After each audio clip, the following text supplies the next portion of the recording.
और इसको आप ध्यान से पढ़िए। इसमें कहा जा रहा है किसी एपी के चौथे और आठवें पदों का योग 24 है। कौन कौन से? चौथे और आठवें पदों का योग, तथा छठे और 10वें पदों का योग 44 है। इस एपी के प्रथम 3 पद ज्ञात कीजिए। तो चलिए हमें प्रथम 3 पद निकालने हैं। तो जैसा जैसा कह रहा है आप लोग वैसे वैसे करते चले जाइए। तो स्टूडेंट, इस एपी के प्रथम 3 पद हमें ज्ञात करने हैं। तो चलिए हम लोग मान लेते हैं, माना एपी का प्रथम 3 पद, ठीक है। प्रथम 3 पद भाई जनरल फॉर्म आप मानिए।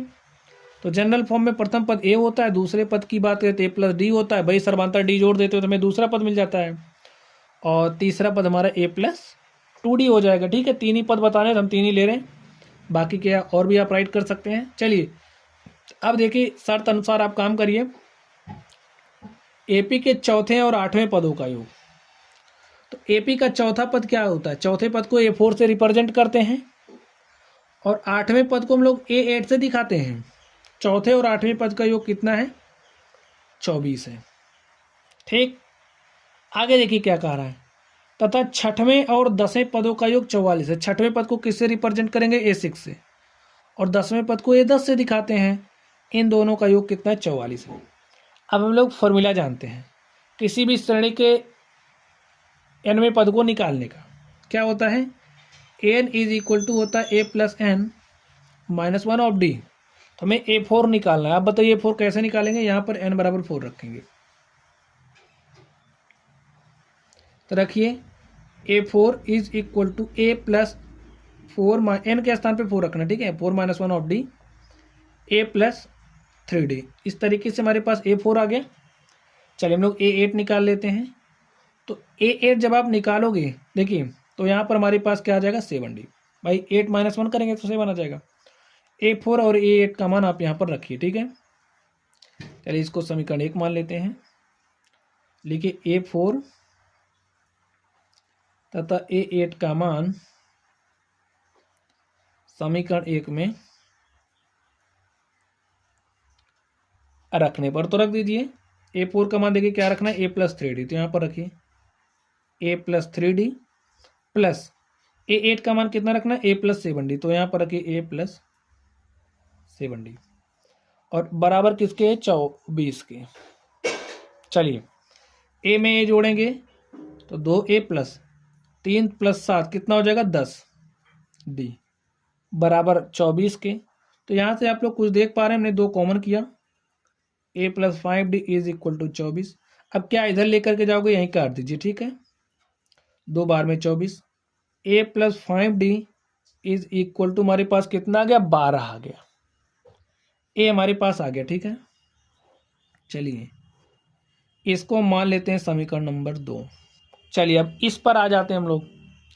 अब इसको हम डायरेक्टली यहाँ पर लिख दे रहे हैं, ठीक है। A6 निकालोगे, फॉर्मूला अप्लाई करोगे, an is equal to a plus N minus 1 of d. N का मान आप 6 रखोगे तो हमें मिलेगा यहाँ पर a प्लस 5d। यहाँ पर मिलेगा a plus 9d is equal to 44। a में a जोड़ा तो 2a, 5 में 9 जोड़ेंगे तो 14d is equal to 44। 2 common किया तो a plus 7d is equal to 44। 2 से काट दिया तो यहाँ पर 22 आ गया। a plus 7d is equal to 22, और इसको हमने नंबर समीकरण 3 मान लिया। अब देखिए 1 और 3 को हल करिए।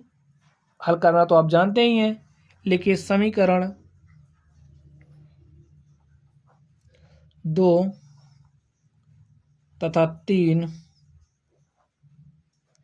को हल करने पर, हल करिए। आप इसको कैसे हल करोगे? विलोपन विधि से हल करिए। किसी एक पद को गायब कर दीजिए। ऐसे नहीं गायब करना, ठीक है, रूल्स अप्लाई करना है आपको। अब विलोपन विधि का यूज करते हैं। विलोपन विधि में हमारे पास किसी एक चर को समाप्त करते हैं। यहाँ पर हमें दिख रहा है a आसानी से समाप्त हो जाएगा। तो हम क्या कर रहे हैं? आप 2 में से 3 को घटा दीजिए, या फिर 3 में से 2 को घटा दीजिए, जैसे ही आपको सूटेबल लगे।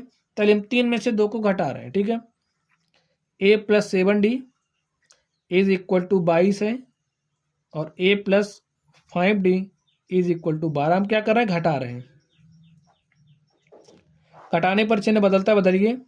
कैंसिल हो गया, 7D में से 5D घटा 2D आ गया, और 22 में से हमने 12 घटा तो हमारे पास 10 आ गया। देखिए 2 1 के 2, 2 5 10, तो D का मान स्टूडेंट कितना आ गया, 5 आ गया। चलिए अब इस D के मान को हम लोग समीकरण 2 में रखेंगे और A का मान प्राप्त कर लेंगे। लिखिए D बराबर 5 समीकरण 2 में रखने पर रख दीजिए, D का मान 5 रखना है, A प्लस 5 गुणे 5 बराबर 12। ए का मान देखिए 12, 5 पचे 25 इधर लाइए, और -25 + 12 कितना हो गया, -13। तो जो श्रेणी है, श्रेणी का प्रथम पद कितना आ गया, -13 आ गया। ठीक है, चलिए हमें श्रेणी के 3 पद बताने हैं, तो यहीं पर लिख दें स्टूडेंट। चलिए जो हमारी श्रेणी है उसका प्रथम पद कितना है, -13 आया। यहाँ पर देख लीजिए -13 आया, तो प्रथम पद तो -13 आ गया। दूसरा पद कैसे निकलेगा भाई, ए का मान रखिए कितना है, -13। डी का मान कितना है, 5 है, तो 5 रखिए।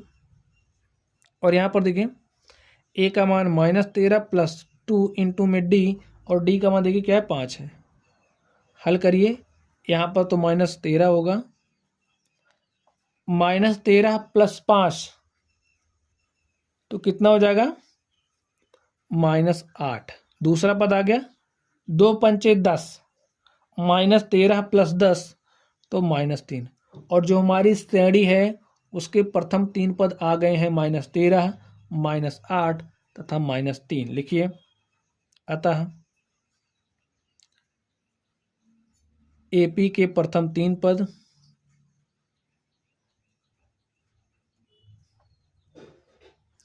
-13, -8 तथा -3 है।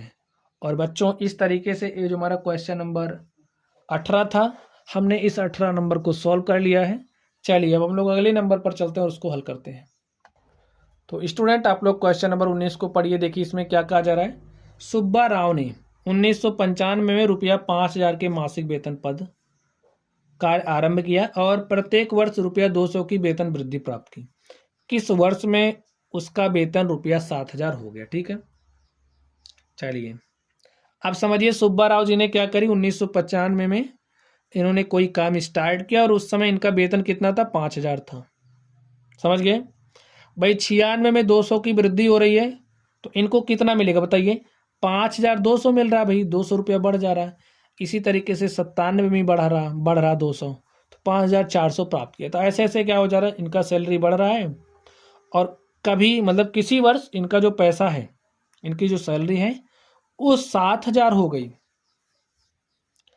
अब हमें बताना है कि किस वर्ष में उसका वेतन ₹7,000 हो गया। तो आप लोगों को यहाँ पर कुछ दिख रहा है, अगर आप दिस माइनस दिस करोगे तो आपको सर्वांतर मिल रहा है 200।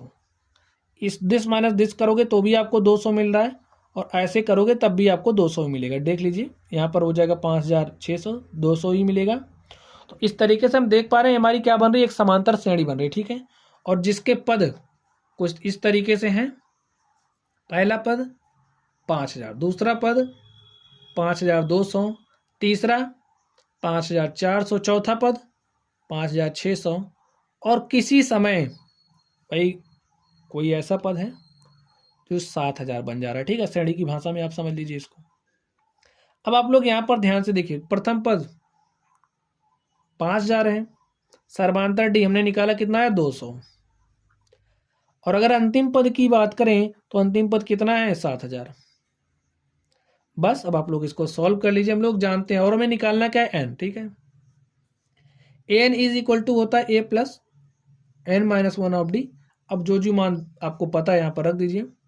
हमें देखिए, और हम जानते हैं जब श्रेणी का अंतिम पद nवां पद अंतिम पद बन जाए, तो यहाँ पर देखिए ए हमारा क्या बन जा रहा है, अंतिम पद। तो यहाँ पर हमारा L इज इक्वल टू होगा, एन हमारा क्या बन जा रहा है, अंतिम पद, तो एन के स्थान पे हम L रखेंगे। ठीक है, L is equal to a plus N minus 1 of d, और L का मान कितना है, 7,000 है। ए का मान 5,000 प्लस एन निकालना है, और डी का मान है 200। हल करिए, इसको इधर लाइए, 7,000 minus 5,000 is equal to n-1 of 200। 7,000 में से 5,000 घटाएंगे तो 2,000, और ये 200 यहाँ पर आएगा, भाग के साथ में हो जाएगा। काटिए, कटा 2 जीरो, 2 1 के 2 दाम 10, तो n-1 is equal to 10, n बराबर 10 प्लस 1। तो यानी कि जो 11वां वर्ष है स्टूडेंट, 11वां वर्ष है, तो 11वें वर्ष में उसको कितना मिलेगा? 7,000। लिखिए, अतः किस वर्ष में उसका वेतन रुपया 7,000? बोल गया 11वें वर्ष में, 11वें वर्ष में उसका वेतन 7,000 हो गया। ठीक स्टूडेंट, और इस तरीके से